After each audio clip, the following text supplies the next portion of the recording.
আমার বাবার সবকিছু থেকে আমাদেরকে বঞ্চিত করতেছে। আপনারা কয় ভাই কয় বোন? আমরা ভাই বোন 5 জন, ওরা 3 জন।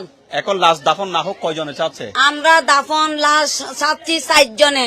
দাফন চাচ্ছেন না আপনারা? হ্যাঁ, আমার ভাই একটা প্রতিবন্ধী, উনি কিছু বলতে পারতেছে না, উনি টাকার অবস্থায় নাই, উনি প্রতিবন্ধী। এখন আমাদের দাবি আমার ঘর আমার থাকবে, ওদের ঘর ওরা থাকবে। আমার বাবা গতকাল ভোর 5টা বাজে মারা গেছেন। কালকে 2টা বাজে জানাজার নামাজের টাইম ঠিক করা হয়। এখন ওরা বলে যে আমাদের কাছে একটা এসে আবদার করছে যে আমার ভাই মেজুটা মঞ্জুর মোর্শেদ, উনি বিদেশে আছে, বিদেশ থেকে আসবে জানাজার জন্য, ওই অতটুকু টাইম দেওয়া হোক, তার জন্য মানে আমরা অপেক্ষা করতেছি। এখন যখন উনি আসছে, এখন তো উনি আসছে বলতেছে, কিন্তু এখন উনি এখানে এখন আসে নাই। কিন্তু আমরা যেহেতু আজকে আবার দুপুর 2টার পরে নামাজের পরে জানাজার শিডিউল ছিল, 12টার দিকে যখন আমরা আমার আব্বার লাশ বের করে কাপড় পরানোর জন্য তারা বাঁধা দিচ্ছে, বলতেছে যে এটা ফয়সালা না হওয়া পর্যন্ত, আমরা লিখিত না দেওয়া পর্যন্ত কি তারা লাশ দাফন করতে দিবে না। টানা তৃতীয়বার অর্জন করেছে দেশের সেরা সুপার ব্র্যান্ড স্বীকৃতি বসুন্ধরা টিস্যু। আমার আব্বা ছোট থেকে আমাদেরকে কিচ্ছু করে নাই, ওই আমার চাচারা আমাদেরকে লালন পালন সব কিছু করছে। আমরা সম্পর্ক করে বিয়ে করছি, সবসময় আমার হাজবেন্ড আমাকে নির্যাতন করার পরে আমার বোন আমাকে দেখতে সবকিছু করতো। তাহলে আমার আব্বা সবকিছু হেবা করে ওনাদেরকে দিয়ে দিছে।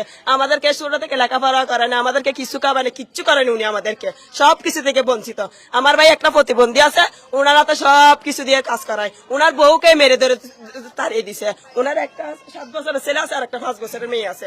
ইমতিয়াজকে দিছে, আমানাকে দিছে, এমদাদকে দিছে, এরশাদকে দিছে। কালকে থেকে কেউ আছে না, আমরা 3 কুন্ডা ছেড়ে দিছি, আমরা কোরআন পড়েছি ওনার সাথে। ওনাকে এখানে আমরা ফ্রিজের গানে রাখছি। ওনার ছেলে ইমতিয়াজ এখন ওনার যাকে সবকিছু দিয়ে মানুষ করছে, উনি এখন ফ্রিজের ল্যাংটা ছিঁড়ে দিছে। আমার ভাই যে দুবাই থেকে আসতেছে, উনি বাবার লাশটা দেখার জন্য ইচ্ছা নাই, ওনার অপেক্ষা আছে। উনি আমার ভাই সবকিছু টাকা দিয়েছে বিল্ডিং এ বাঁধার জন্য, সব আমি সাক্ষী আছে, কাগজ আছে, ডকুমেন্ট। আমাদেরকে সমান ভাগ করে দিতে হবে, না হলে এরকম থাকবে।